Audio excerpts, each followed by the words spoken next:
Hello, everyone. Welcome to VR Verdict Podcast, episode 102. Or is it 103? It's 103. Holy cow. Our weekly podcast where we talk about everything VR. I am PJ. I'm Wookie. I'm Koen. We're talking to Koen from the Hubris team, working on the game Hubris VR. Welcome. Thank you. Thanks for having me. Yeah, no problem. You were kind enough to share a demo, and I gotta tell you, I mean, we talked on Twitter a little bit, but Hubris, blew me away. I was not expecting what I was in. Nice. So, my first question, you probably saw it on Twitter, was how the hell does this game look so good? For someone listening or watching, the game is on par with Half-Life Alyx and Lone Echo graphically, and you stole my heart because I love underwater things. And one of the first things you kind of do is go into some water, and I was just like, I'm at home here. So how did this happen? Well, it's actually I don't know if you know a bit of the background in our studio. So actually, Cyborn used to create movies. So we got this background history in creating 3D animated movies, which actually has the graphical quality because it's not real time. It's all pre-rendered. It goes quite far, especially the lighting and stuff like that. So we think it's super important for us that all those things match perfectly. And then at one point we actually did a tech demo in virtual reality about our own IP, because before that we were working on the movies. It was most of the times we co-productions with other studios, and then they got a script, or then it was a movie about something they liked. But in the meantime, we've always been working on Hubris since the founder actually worked on it for the past 20 years, but more on scripts and backstory and everything. So since the founding of Cyborn, it's his little project. So it was always there, and then we actually had the opportunity to create a tech demo about Hubris universe on a big tech fair in Antwerp, and then we just created this super far pushed virtual reality experience. It was even with the leap motion still, because there was no default hand tracking, so we did a few nice things in there as well. And it was just a super, super well worked out environment in the Hubris universe. And we just went all the way there, on graphical quality. So it was a quite contained room. It was I think just as big as your studio. And it was a super modern, it was a loft type of thing. And then we went all the way on the lighting, on the models, on the shading. And we just spent a lot of time in making it look very nice, and then that was the base. And then from there on, we actually wanted to apply the nicety of the contained room into all the rest you were seeing. And then because we actually started our entire pipeline from, it needs to look this good. We spent a lot of time on, how do we need to do the lighting good? How do we need to the entire tech art pipeline, the shading and things like that. We just spent a lot of time on it, and then using Unreal Engine, and then always whenever they did an update, we were we need these features, so we always are updating as well. And I think at this point, this is more or less the farthest you can get in Unreal Engine. In the 4, because we didn't go to 5 yet, and then in virtual reality, I don't believe you can go a lot further without blowing up the entire engine. So we just kept pushing it. That's basically it. Yeah. Awesome. It is beautiful. The demo I think you gave me, you can kind of go through the whole thing in about half hour or so, and I've probably played 3 hours in there. I've done it 4 or 5 times. It's just nice.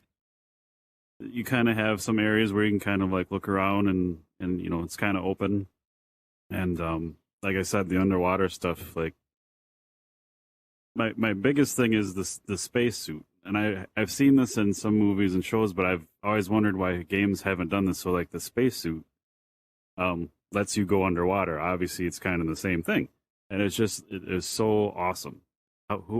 Where did you come up with that idea, or what was that from the start, or? No, actually, I think because we started demoing quite early at the start, locomotion was almost not done. I think that was 3 or 4 years ago. Everyone was like, "No, you have to do teleportation to move because else we get sick." It actually evolved quite quickly. Because now if you don't create a game without like the default locomotion, you're like, what are you guys doing? It's not immersive enough. So it actually evolves quite quickly. And at that point, we were actually looking at ways. Okay, so we got the teleportation, but it's not that nice. It's not that immersive, right? So we want to find other ways to move around in the space without breaking anything. And then obviously, swimming, for example. Okay, you're making the physical movements. Okay, that's nice because you don't like your body isn't fighting it. And then we also came up with the first iteration of the climbing. And then if you climb, you're actually also doing something. And then we had swimming and climbing in the first few demos, and then we could still teleport around. And then from there on, we just evolved forward and forward. Obviously, the swimming back, like the first iteration, was definitely not like now. It's getting really, really good. It took us like many tries to get to that point as well. Huh? Yeah, it's really nice. Okay, did you play the demo or no? I didn't even know. I had never heard of it until we went on the podcast the other night. I was just staring at the screenshots, like, holy shit, what is this? So, yeah, you jump into the water in many different areas, but like, and you like float, and you like there's like a quick move. And for anyone who's played Triton VR, you know the only way you can move is to move your arms and swim. But you guys took it another step. Like you can like go backwards, and you can like use one hand and just kind of go up a little bit. Like it feels so good. I was so amazed by that. And it's gorgeous. Like the underwater, just gorgeous. Is this run on Quest 1 or is it just Quest 2? Or it's only on Linked, so Quest 1 and 2 if you use Link or the cable, but you can also do there's PC with the Air and with virtual desktop. Like you can play it, but you need a gaming PC. I was gonna ask, like, hopeful that it runs on a Quest, but I was like, that can't. No, not yet. We will eventually make a port, but obviously it won't be that far yet. But we actually did 2 tech demos as well on the Quest to see how far we could go, and I was back still on the Quest 1, and it is still quite nice, right? But obviously it's a Quest, so we don't got a lot of the niceties. But I think it's just about the good, like the lighting. It needs to have like this nice mood, this nice atmosphere, and then the shapes of the geometry, and not necessarily the super big details, but if you can give the impression that you're there, your mind quickly gets into it, and then it fills in the rest of the gaps. So it's less nice, but it doesn't necessarily make it worse. Yeah, and the whole time, like, there's obviously different areas, but there's some really like deep water, and the whole time I was swimming around in there, I had the feeling like something's just gonna pop out and like eat me, like a big freaking like fish or monster or something. So it had the right vibes. Yeah. Well, not that scary yet, like Subnautica, but I think, that would be nice, maybe. But maybe you will, like, later in the game, swim deeper, and maybe something will catch you. Who knows? We'll see that when it's there, I guess. A little bit of foreshadowing. So, another cool thing, your weapon design. So the first weapon you get, and I'm going by the demo, so obviously anyone listening, watching this might change. But you have this little, kind of like a handgun, but it's like an underwater spear gun, and you can like shoot the squids and things. And it doesn't do anything out of the water, which I thought was awesome, because the easy route would have been, this tool does everything, and you guys didn't kind of go that route. So, but the shooting on land feels really good too. So, maybe tell us a little bit about weapon design and Actually, so what I want to say as well, so the current weapons as well, they were like slightly off calibrated for some headsets. So because we're working on a Steam demo right now and it runs completely on OpenXR, so that's also quite nice. And then it will support all the headsets and perfect calibration. So if someone would play the game or saw some footage and thought that sometimes the aiming was a little bit off, that's probably why. And then the weapon design. I think we like the game itself went through so many iterations. I think we went from like a very heavy narrative approach based of game to this like more action adventure type of game. So that's what you're seeing now. And at the start we didn't necessarily want to have like shooting combat into the game, but it just grew into the game and into the design, and we wanted to see how that went. And then at the first iteration, we actually went with, okay, maybe it's nice if we got a gun that you can use only on the water, and then later we can see how that evolves. So I think the game is really, we just like went over something. Is this nice? Yes, okay, we can keep it. If this is not nice, then we dump it. And then we just added a lot of things over and over to it. And then eventually it needs to feel right for us. And then we start shooting. And if you are like, okay, no, this is not good, then we keep changing it, and then eventually you get to the point where it feels this nice. But I think we like easily there's like maybe 20 stuff that went into the garbage bin before we get to this point. And that goes quite far actually. Even with like concept art, we try to keep iterating over it. The founder of the studio is always like, he's quite strict in the things that if you find something in our universe and it matches too much like with something in real life, it's not really sci-fi, right? Because well, it is sci-fi, but our game is not the future of the world. It doesn't necessarily, it's just another universe, right? It's not connected. So we wanted to always go like one step further, and then like, okay, then we go with the design.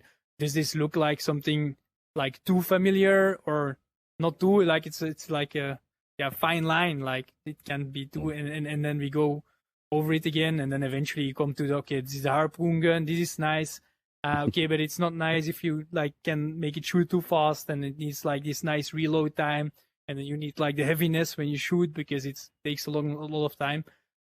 It's basically a lot of testing, and then being very honest about your product, I think, and then throwing it away if it doesn't work, and then iterating when it does. To that point, it's kind of towards the end of the demo. You come out of the water up on this like landing platform and shoot a couple things, and then there's you're supposed to go down into the base, and it's kind of blocked.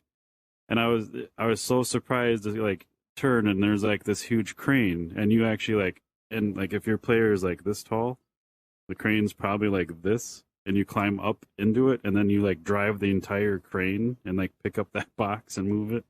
I was not expecting any of that. So, are there more planned mechanics like that with like in-world items that you're gonna have to deal with? Let me think. Yes, but not necessarily literally like the crane. But we did try to like put in like a lot of things that we think, okay, this is nice to have in VR, and this is something you can probably only experience this way in virtual reality. Especially, we try to play, for example, a lot with heights and like with big objects, because obviously, like a big container, you can't move it by hand, so it makes you need something bigger for that. We do got some other like mechanical stuff that you drive later through the demo, and there are a few things, but not literally like the crane. The crane does come back here and there, so it's still used. But like, the design of the crane Wookiee is really neat because it's, like I said, it's really high, and you drive it. The inside of it is kind of open, so you actually drive it over the big box, and then you move it. It's just really, it's very sci-fi. It's really neat.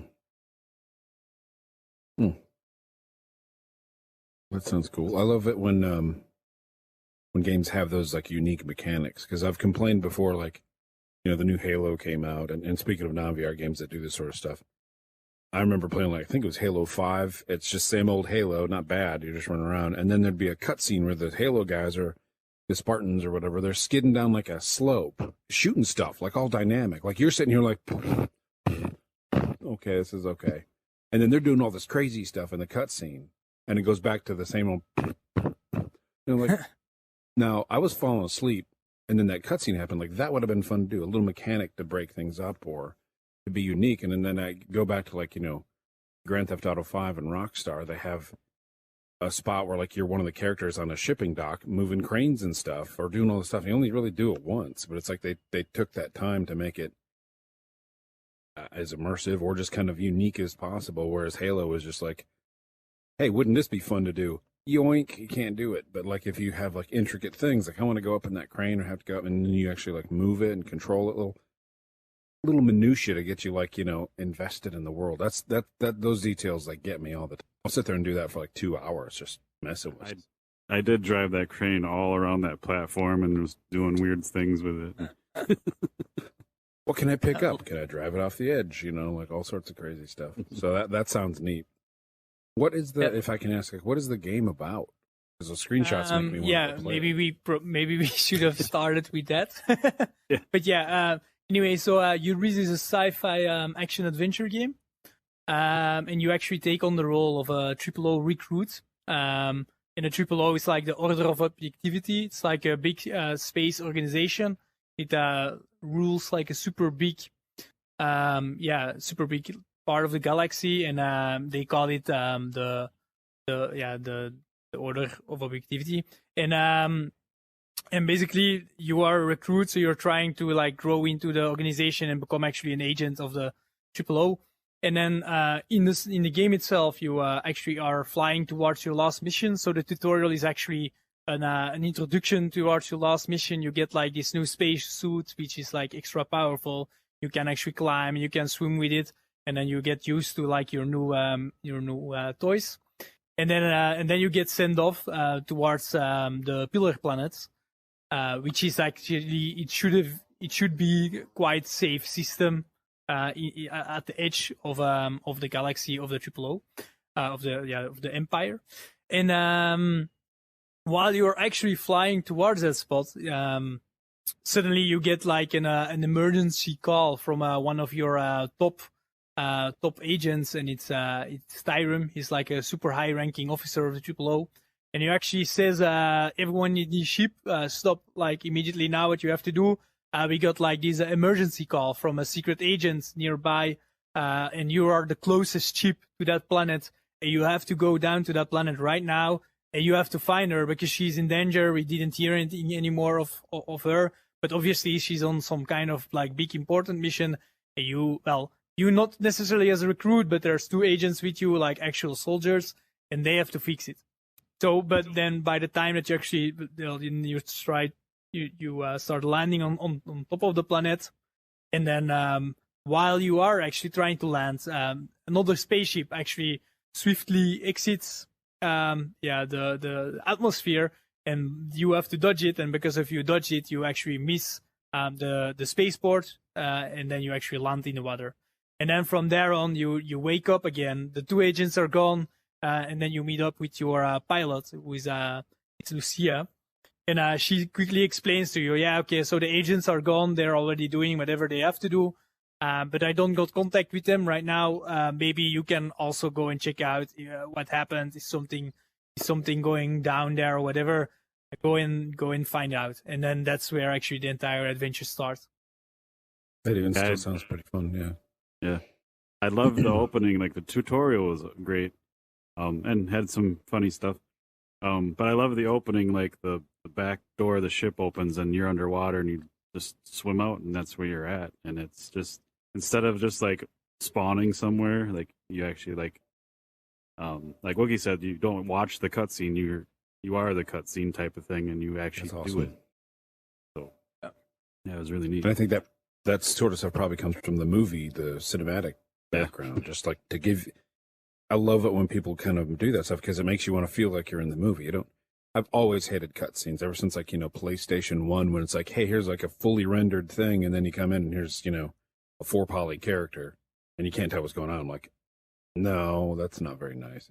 You know, bait and switch. But like, I love it when the game makers and I was like, you know, you guys like make you feel like you're part of the movie because we don't really have that. Like, as cinematic as games try to get, you know, you always got to die and respawn. I'm always like, I want to feel like, you know, Han Solo, who's always like kind of half screwing stuff up, you know, like getting out of it by the skin of your teeth, not just restart. And you know, like the expanse of that bottom left screenshot and that 4 screenshots we have, that sucked me in. So did the top left one. Those two are just like, I want to go to both of those places. And it, you know, just from the look, it's like cinematic as crap. Nice. Yeah, it's also whenever we did the cutscene thing, we don't want to lock down the player because it's super annoying. Obviously, there are some spots where we do it, but we almost like literally time it, and then it's like, okay, this is it. We have to like either shorten the dialogue, either make it interactive, or just just make that the player maybe can skip it. But then if he can skip it, you don't want to like pull the 2 triggers and then skip the dialogue because it also breaks it. So we try to bring it as close as possible. Obviously, it's super hard to do it in VR because you can just pretty much do whatever you want. Like, what's the limit? Like, if you push the main character, will he just like push you back, shoot you in the head? I mean, that's nice, but yeah, you have to somewhere to have a limit. But we definitely try to explore it as far as possible. Those things, yeah. And in the opening, I thought it was really neat when I already forgot his name, but the top guy, it's like a Grimm. Yeah, it's like a hologram of him, and it looks really good. But you can like you said, you can do whatever you want. So like, obviously after the first time I played it, the next couple times I was just seeing what was going on behind the scenes if I could. I was walking around him and like put my head into the hologram, and but it looked really good. And I love how the start of it, like I said, you're on the ship, you're in space, and you kind of think it like the story's going this way, and then all of a sudden when you finally play, like you crash landed underwater, and it's not like a space game anymore. It's like you're on a planet trying to survive and find things out. Yeah, like immediately in the action. Yeah, that's nice. But I think it actually wasn't that easy, and we went with that introduction because it's definitely most immersive. But it also like because some people got a very hard time the first time with the swimming and then the climbing. You immediately need to do so many things at the same time that it's sometimes a lot for some players. So yeah, it's a bit again like how far do we push this entire thing towards? Yeah, do you want immersion? Do you want like the super nice like linear curve in difficulty? But basically, you already get like almost the entire package thrown at you. And that I think, for example, that's a super good advantage from VR gaming compared to like desktop gaming. If you would have a start like this on desktop gaming, your player would have already like you needed like 7 different buttons. Okay, press this to swim, do this to go that, and do this, and then. But now it's just like, yeah, just move your hands. You want to climb? Sure, just grab onto something, and then it's way more intuitive compared to like, I mean, you would need like half your keyboard, and then that's a nice thing. Yeah, totally. It's like. There was a game I first played on like Dreamcast, and it was like I think it was made by the Star Citizen dude way back, one of those spaceship games, and I loved it on Dreamcast, and the controls worked well, and I got it on PC, you know, later on for just to future-proof it, and I still have the map out for the keyboard, and it uses, I think, every damn key on the keyboard. So I've never actually played it on PC because I'm like, I don't have the time to learn the keyboard. Like, can I use the controller? Like, they don't have the controller scheme, which was perfect. Like, put that in the PC. So I love the VR, especially when people are like, you know, just try to use your hands as much as possible. That is so cool. Because you're just like, these are my controllers. To your point, like, I was kind of surprised to see there's some light platforming in the game. But you guys really did a cool thing with it where, like, you're in this pool area on some water, and you got to, like, go underwater and like blast up so these rocks float up so you can actually make your way up, and they're spaced out pretty well. You can just jump to a couple of them, but the rest of them you have to like run, jump, and then as you're jumping, you have to like hit the grab buttons on the controllers to grab the ledges and pull yourself up. I thought that was so amazing. Nice. And the first time I did it, I went through without an issue. And then the second time, I just got in my own head and I was like not catching the ledge and falling and all kinds of things. But it was really neat. And it's, again, you're using your arms and your hands, and it was very enjoyable. Yeah. And platforming in VR is not done very often. So I was kind of shocked. I always try to do when you can climb in games, I try to do the dynamic stuff, like, try to jump up and grab with one hand, and I can never do it. I don't know if it's a limitation of the game made it. You try to like, just to see if like in motion, can I grab on? And half the time I can't. I don't know if it's because I miss it or, like I said, if the game is not really. Normally it's the game, I would say. Yeah. I'm like, we played Zero Caliber. I hadn't played that. And we played the Quest version. It's fine. You're going through like a training thing, and you got to like, do the overhand, like monkey bars almost. And there's like one where like it's broken and it's kind of just hanging down. And I just like kept going through it. And I was like, is it me or the game? It took me like 6 tries. I'm like, this isn't that hard. Again, it's a, Quest port, but I always like it. No idea. I think it's mostly about implementation as well, but it's quite tricky, I think, to get it exactly right.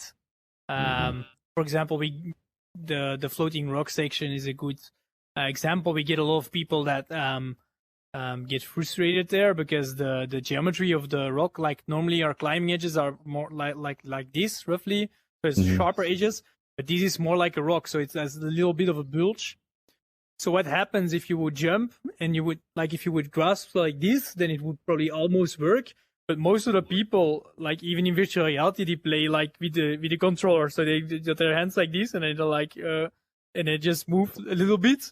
And then what would happen is before they would grab onto it, like for example, your entire body is a collider, right? It has collision with geometry, so you would bump yourself off again. While if you would just like go the immersive route and then like grasp onto it, then it would work. But that's stuff that we are tweaking constantly. And it's the curse, but also the nicety of making a VR game.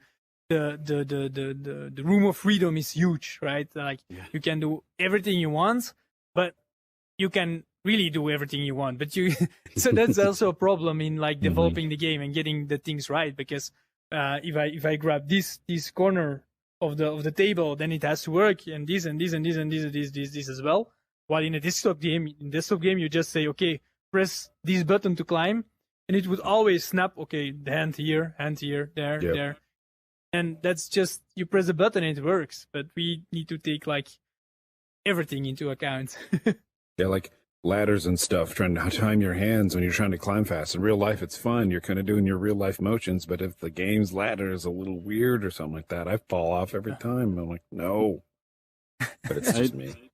I don't know if you guys did this on purpose, but I thought it was a happy accident if you didn't. To kind of bridge the gap between people that were getting frustrated. Like I found an easier way to do it, where you just kind of hold the grips down, you run and jump, and you just catch it. I was always like timing my button press, catching it, because it felt more natural. But like I said, that time I was just in my head and falling off after I've already done it. I found that out. I'm like, oh, that's a good compromise to kind of get you in the action. You don't have to time it. You can just keep it shut, and then it actually snaps. We also did it. We had the timing thing, and it gets really hard for some people, especially because not necessarily the timing, but it's very hard for your body to know exactly when to grab. Like, okay, now I grab, and then the timing is too short. Like it's like maybe 0.2 seconds, and everyone would miss it most likely. So if you would just like fall on top of it, like, it works. That's why I was so surprised. My first go through it, I did the button press, like I didn't even think about it, and it just worked perfectly. And I'm like, damn, that was really good. Like, all hell broke loose. Did you happen to record you bouncing off the rock?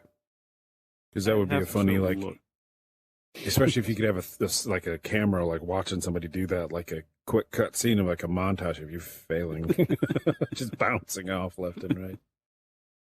Yeah,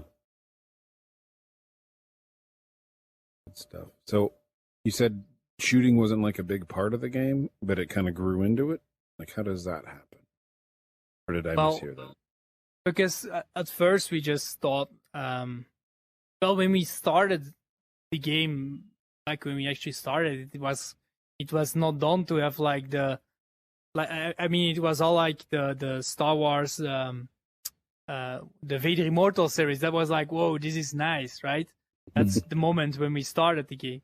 But then when we kept developing it, we just wanted to have to have more in it. We wanted it to feel right.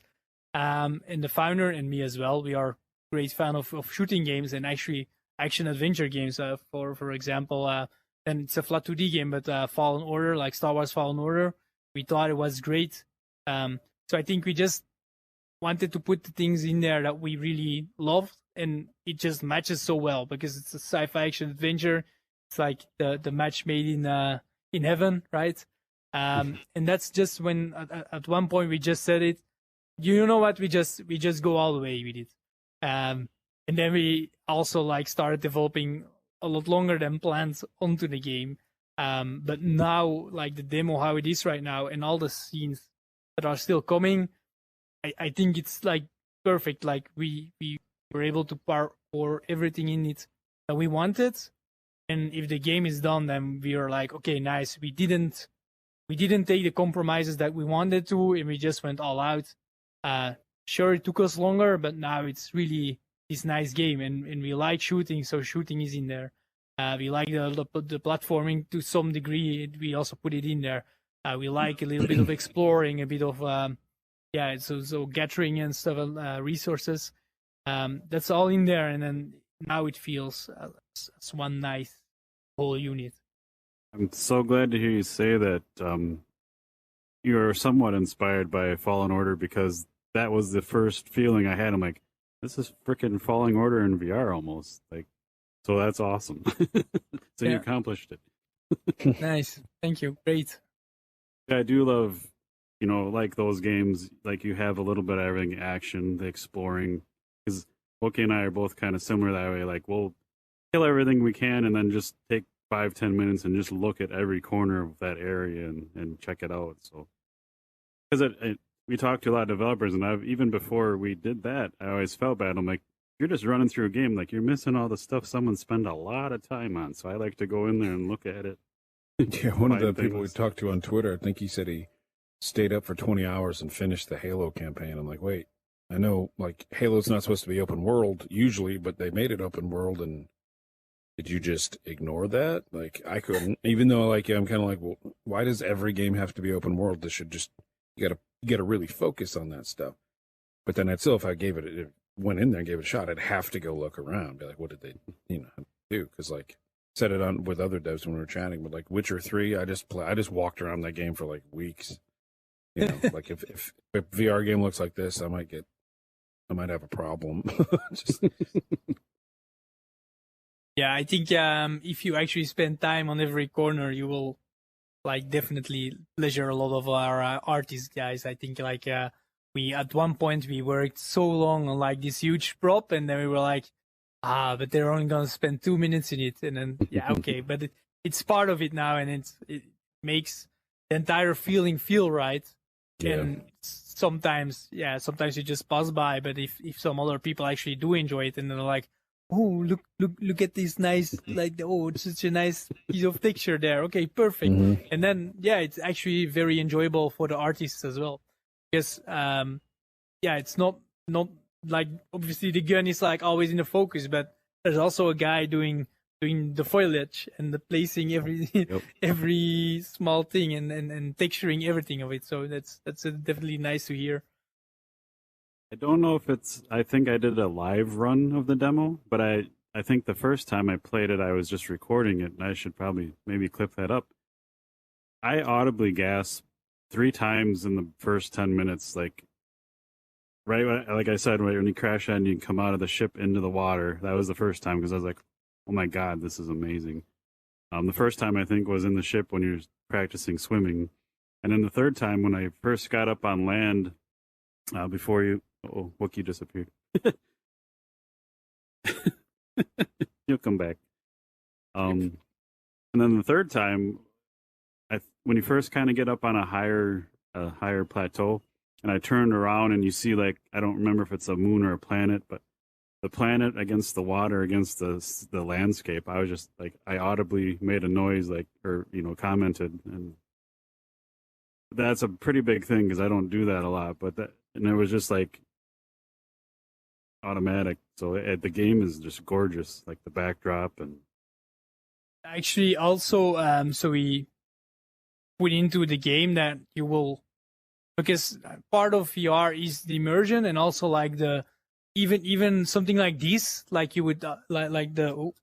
Oh, you were. I teleported out. I just want to rotate it. I mean, even an environment like this, yes, it's simple, but it's nice to look at, right? Like you can gaze a bit, you can think a bit, and we put several scenes into the game where you will be like, oh, nice. I mean, the scene that you will get into. So after you're in the service entrance towards the spaceport interior. That will be the next big one, and and it will be very nice when people are actually going to like explore that scene. We are looking forward to actually. But it's hard for me because I'm super excited about the game and about the content that comes.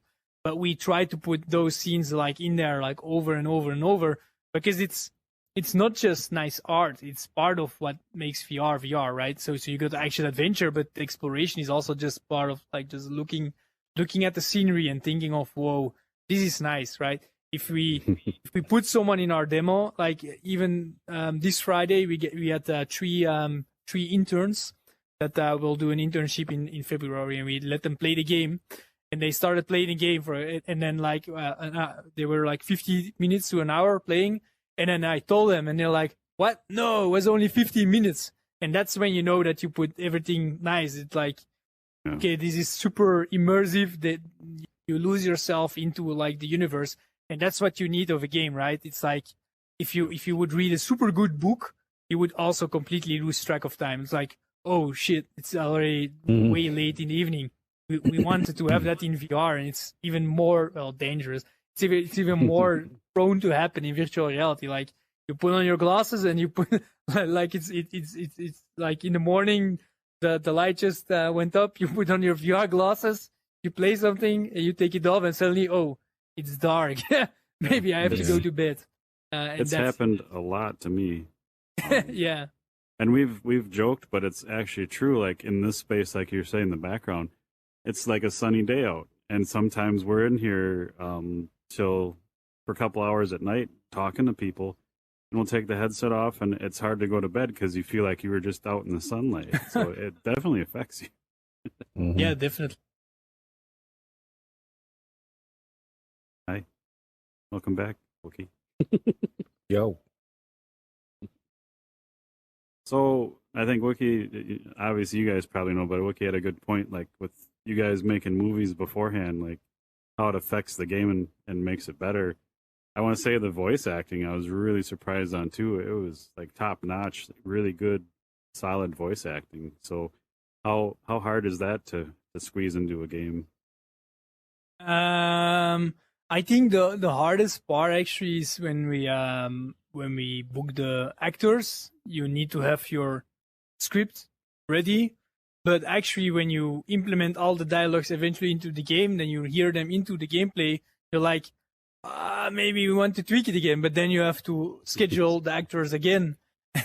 So it's hard to take it into like the iterative process. But the demo itself like has been through a few processes already, where we like put in new dialogue lines or new parts, so it made more sense. But it's definitely not that easy. And I think if you got even a bigger production where you got like this entire cast of actors, right, then I can't imagine how hard it is to do it like right. But it's just in everything in a game, you just you go over it until it's right, and then that's mostly the trick. Yeah, I don't know. Put in time and effort, and eventually it will get where you want it to be. Do the same people from your team that, when you were doing movies kind of switch over to the game and kind of do the same parts like that? Like someone... Not all of them, because the team kind of like grew dynamically. So when I joined Cyborn, that's almost 6 years ago, I guess. I actually started mostly on mobile applications. So we did a lot of mobile applications. We actually did some serious VR back then, like for companies and B2B. And then we also did some mobile games back then. And then we had like a smaller team, and then we had like a huge team working on the movies, because it's very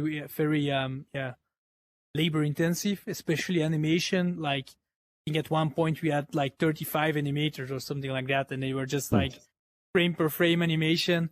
I think they had like, because I didn't work with that team back then, so I don't know it exactly, but I think they do roughly like 2.5 to 3 seconds each day for one character. So if you got like a scene with 5 characters in there and you got like 5 minutes, you're already like, you lose like 2 or 3 months maybe, I don't know. They need to put so much effort in that. But so for example, those animators, they didn't stay because they are like so you got like Keyframe Animation, which is like the Pixar style, like it's very like, oh, I fall, like things like that. It's not the same as a game animation, because we need to be realistic. And then we also got our own motion capture studio, so we got that team still doing the motion capture, and then putting the people in the suit, knowing how to clean it up, how to do the rigging, for example. Like our technical animators, those stay, but then most of the team that actually worked on the movies moved on to other projects for now. But that's also because they want to work on movies, right? So I mean, we are in the game industry and we're like, oh my God, everyone wants to work on games, right? But they are like, no, I have to work movies only, because that's what their passion is at. So I think that's kind of, so the people that are kind of 50-50 that like games and like movies, they stayed with us, but the movie people, they just moved on. Yeah. That's interesting. So there's a big split between that. When I went to 3D animation school, and one of the instructors was like, yeah, you guys are doing the smart thing because you guys are going into movie animation. And like half of us raised our hands, like, we're going into game animation. We got like in a big philosophical discussion and stuff. I'm like, movie animation is great, but I would get bored. I would need the dynamic stuff. I'm really interested in that. I don't animate for a living, but I wanted to know the basics and the detail and all that. So it's like there's a right down the middle split as far as people I've met. It's kind of an interesting thing. Yeah.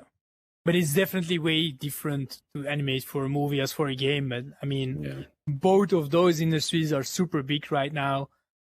So I think you can just do whatever you like, and you will. That's great, I think. Yeah. It's always amazed me. I try to tell other people this that don't know. So I do like some audio editing, some video editing just for our podcasts and videos I make. And people don't realize, like, to make a minute video, that is normally like a 2-hour process. Yeah. So like when you see all these content creators and stuff, and people are like, you know, whether you like them or not, or you watch their stuff, like, it's a lot of work. Like, they put in a lot of time and do a lot of heavy lifting with the videos. So when you see a really good video, make sure you appreciate it, because someone took a lot of time on that. In general, with everything digital, it's very hard. It's very hard for people that are outside of the industry. Like, if you don't work with a PC day to day, you know how to create stuff with it, you can't imagine how much effort it takes. Like, if you see a house, then you know, whoa, that's the house, someone had to like physically build it. Mm-hmm. It will always be like that, because it's hard for people to grasp how much time and effort gets into it. But it's basically the same, like the amount of time you put into something virtual. It would be, if you would build it physically, it would probably take you just as much of time, because you would just go over it and then you have to like layer everything nicely on top. Yeah. Yeah, so that's a good point, because like people know, well, houses have plumbing and electricals and lights and finishing. And I watched a video.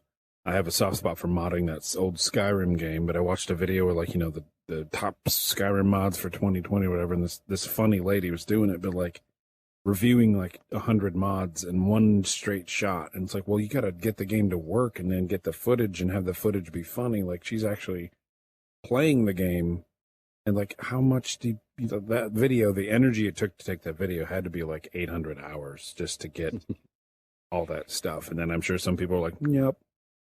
If you don't like the content of the video, yeah, respect that. That technical stuff takes a ton of time to polish and everything. Like, there's a big leap between me farting out like what I could call a game and then, you know, those screenshots over there. Like, I don't know how much time it's taking you guys to do those and get that feel, but that's a lot of time, folks. Respect it.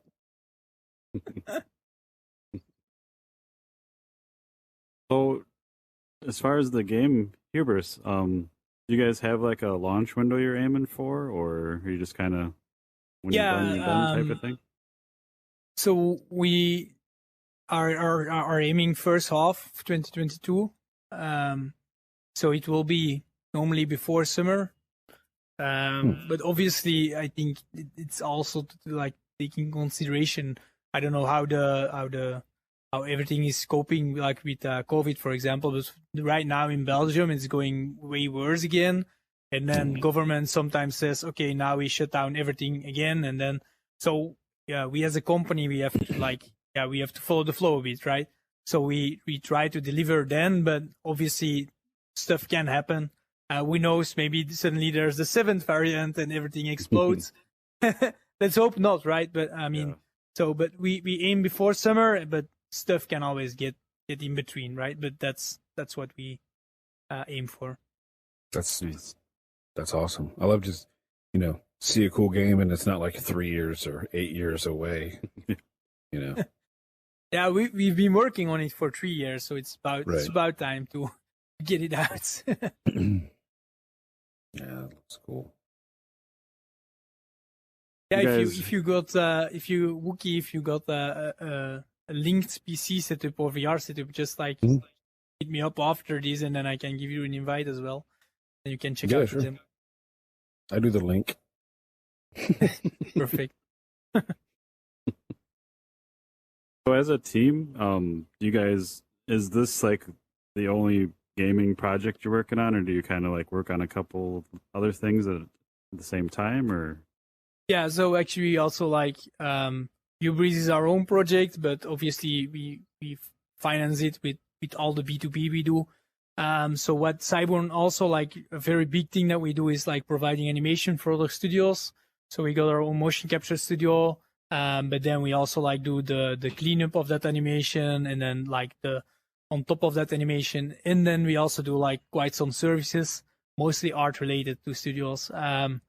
For a project that soon will be announced, we did, for example, all the motion capture cleaning, and then another one we did, for example, we did effects even, and more animation. So it goes quite wide. But yeah, we pretty much do whatever we can aside from the game, and then we try to keep moving forward with the game. So that's also a reason why sometimes it might get delayed, because maybe something gets in between, and then it's kind of out of our hands. But yeah, so basically animation and then anything art related or in your game, we actually also do that. Nice. So I don't, Wookie knows better than I, but like, so I played the demo of Hubris, and aside from like, you know, finishing levels and doing all that stuff, just as the state the demo is in, I'm like, if they release this tomorrow, and like, I would just love it. Like, it's that good. How hard is it to kind of find the balance? Like when you're like, okay, we got to push this out. It's ready enough. I know, because a lot of people are really picky, and they're like, you know, they'll focus on one thing, like this has to look like this type of thing. How do you find that balance to know when to release or know when it's ready? Well, I think it's also hard for us because we're definitely way too perfectionist about some things. I think we sometimes have discussions about this like small corner where people just go by and they're like, oh, this is not good, and then someone suddenly spends another week on it. But I think, yeah, you have to balance it out as well. But I think the most important thing is actually when you, for example, for the demo, so everything you see there, I think it would be roughly 2 months before we actually released it to the public. We just said, this is it. We are not adding anything anymore, but whatever is in there, it has to be good. So then we went over it and over it and over it, and then we fixed an insane amount of bugs, and then an insane amount of quality of life, performance. Like we had like one of our technical artists just like went 2 months straight just in the stats log and then just made it smoother and smoother and smoother. So it's basically just, this is a product and now we have to make it good. And then a good analogy, maybe, for example, when you would order plumbing in your house, you like if you got your entire central heating set up, but like one pipe is leaking, then you will give the plumber one hell of a time that he did not fix that one pipe. That's the same with the game. Like if you don't put in the last 5%, people won't like it. And I think obviously it's like since it's our own production from our own company, we don't got the outside pressure yet. For example, I think a good example would be Cyberpunk. It's obviously like so much went wrong there, but I mean, the only thing that I can imagine is it's so sad for the artists and the developers that worked on there, because it's not their call. They were super passionate, and they just like, there are so many nice things about the game, but they get overruled by the bad things, and that's the hard thing. So basically, at one point you say this is it, and even if we don't put in all the niceties that we wanted, now it has to work right, and everyone of the team has to grasp it, that they have to finish like the last percentages to really push out that quality. That's a sad case. It's like what's there in the game is 90% good, but 10% awful brugs. But then the other side is all the videos that, you know, that the developer themselves like hyped up, and like a lot of that stuff wasn't in there. So there should be another 50% of like, you still see like the leftovers, like they have skill trees where the skill trees don't do anything. Like, how do you leave that open? Like, that's the kind of stuff where like if the last 5% is like the lid and you have to put the lid on last, like, and everyone's spending their time filling up the pot, and then you got to rush it out, and you, like, sometimes it takes a while to put that lid on, you know, like they don't give them time to put the lid on. Like, come on. It's just, and it was only half full. So that's just a sad thing. But yeah, to your point, like, that's the first thing I think of, like the artists and all the background people who poured blood, sweat, and tears into it. And then, you know, that situation happens. It's like, that's got to be so hard. Some suits, because there's so much pretty stuff in that game. Like, like everything looks good. It's fantastic looking. And it's just like, it is so sad because, like, I got the game, you know, I love The Witcher 3, got the game, wanted to walk around in the world, and it's like, I'm going to just wait. Like, I don't want to, but I'm just going to wait a little bit. Yeah, it just calls above your head. And it's not in your control. So whenever you are a little bit in control, I think people should be happy that they can actually push stuff forward. And when you say you guys, you know, you do your own, however you said it, not funding, but you have pretty much complete control. That always makes me happy. So you guys can deliver the product that you want to and take your time on it for the most part. And that's just from my point of view anyway. Maybe it's different, but. Yeah, I mean, obviously we still need to finish the product. But yeah, it's our time that we eventually invested in it, and that's definitely nice. Yeah. Oh, as far as Hubris is concerned, what's your favorite thing over everything else as far as the game goes? Like, is it a mechanic, or is it a level, or?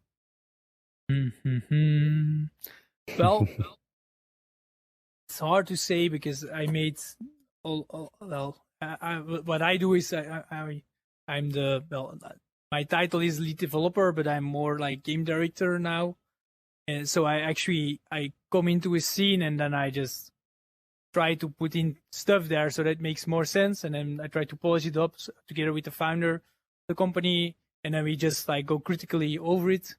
But which one of your children's is your favorite? Which one of your babies? Yeah, that's really hard to state. I think later on when you get actually into gun-to-gun combat, that's nicer for me because it's more challenging. The AI of you're gonna fight against humanoid enemies, and the AI is getting quite nice, I think, and that's the point. Like when I was playing Half-Life Alyx, I actually was rolling on the ground like dodge bullets. And whenever I'm in a situation that I get like tense like that, that's what I like most, and those scenes will be there. So you played, it was kind of building up towards it, and then eventually all hell will break loose. I'm gonna have to clear some space. And Yeah, I love I that mean- I love that you say that, because from your standpoint, you're probably like, yeah, the first parts, you're learning stuff and it's boring, but I love that I had that time and I could just gaze at the open world and take in all the beauty of it, because that's how beautiful it is. And then I'm glad to hear you say, like, then shit will hit the fan and like, hell will break loose. But I'm glad it started out slow to give me time to like just admire everything. It's also a hard thing to realize that it's not as slow as we think, but we spent, I don't know, I think I'm not exaggerating when I played the introduction like over 100 times. It's just you have to do it over and over and over, and eventually you know exactly what you have to do, and then it all seems so predictive. But if you play it through the first time, first off, everyone plays relatively like between 50 minutes to an hour. So that's how long they play. Anyway, if we play it, we can rush through it extremely fast. I think the fastest time is 16 minutes or something. But that's also because we know a few glitch spots. Speed run. Yeah. I'm looking forward to the speedrunners. I have to say that's in 27 minutes. Yeah. That's one thing, like one aspect of gaming that I think it's awesome that they do it, but the way I play and the way I game, like that just doesn't like fit into my wheelhouse, but it's always interesting to watch them for sure. Yeah, but the funny thing about speedrunners is you would say they don't enjoy the content, but they played it so many times. I mean, maybe the first time they just played decent, and then after that they go, okay, how can we abuse everything? So they probably walk this section and then they just look everywhere, and then maybe they even grasp the game way better than anyone else. But then what you see, that's the thing you said earlier about how many hours they spend in it. Then you see the speedrunner finish it in 5 minutes. So like, oh my god, what you're doing? But they probably spend absurd amount of times in there. My favorite story of those speedrunners, I think it was like the Japanese version of the Ocarina of Time on N64, where there was like a bug shipped in the Japanese version only, where they did it and they could finish the game, like go right to the last level. It takes like 15 minutes or something to kill the whole game. And like the speedrunning community still calls it, in because that's the way the game shipped in Japan. You have to play the Japanese version of it. It's like, who figured that out? Not me. I don't know. I'm 1 foot in that, because I will like if there's like gunplay and stuff like that in a certain game or something, like I will like practice and do like how I would like to play that gun, like I would like a mission to go down, and just be prepared for anything and just keep practicing that stuff, which is a kind of like the speedrunners, just redoing the content as quickly and as perfectly as I can. But I do that so that while I'm just walking around in the open world, something crazy happens. I've got some tactics and, some strategy. So it's kind of like both. Like I will overplay that one part, and then I will just like walk around for hours, like there's no speed run to that. But I love games that let you do either one. That's still fun.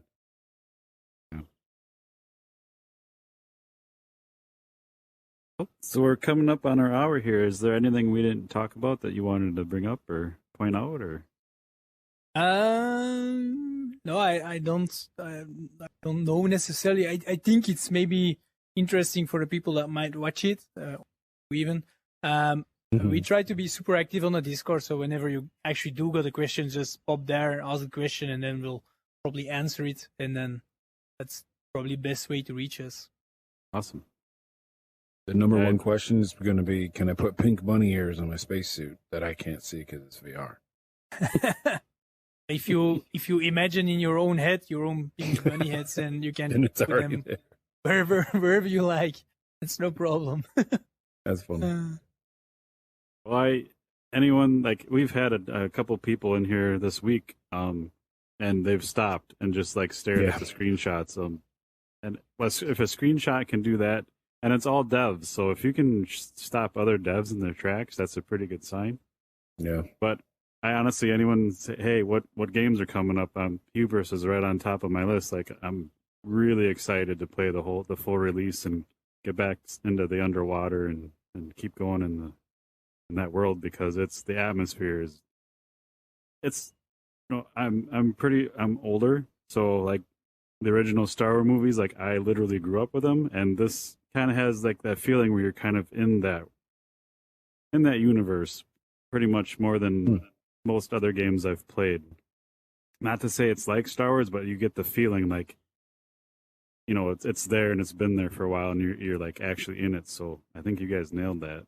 I'm excited to hop back in. Nice. Perfect. Well, we're also big sci-fi fans, and we are thrilled to bring a nice and, like, hopefully high quality sci-fi story to everyone out there, because that's just what we're excited about. So. And then real quick to that same point, while I was underwater, all I could hear in my head was Qui-Gon saying, "There's always a bigger fish." Like I was saying, I was always waiting for something to pop out and eat me, because there's squids and other things in the water, and I'm like, hey, if that's that big, what's going to come out and just swallow everything, type of thing. So everything is food for something else. So just don't follow the lights, right? Is there any of those like angular fish with the light bulb? Just don't follow them. Yeah. Don't go too deep. Make sure you always see the bottom of the lake. It's good advice. In real life and VR. Yeah.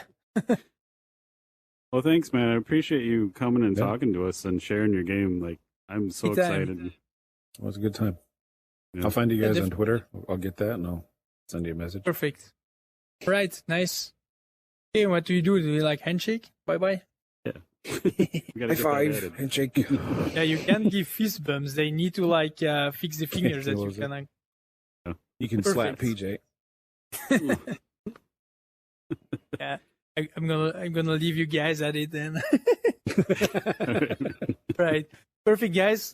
Thanks for your time, and then bye bye. Talk to you soon. Whoever listens with. Good luck when the release is coming.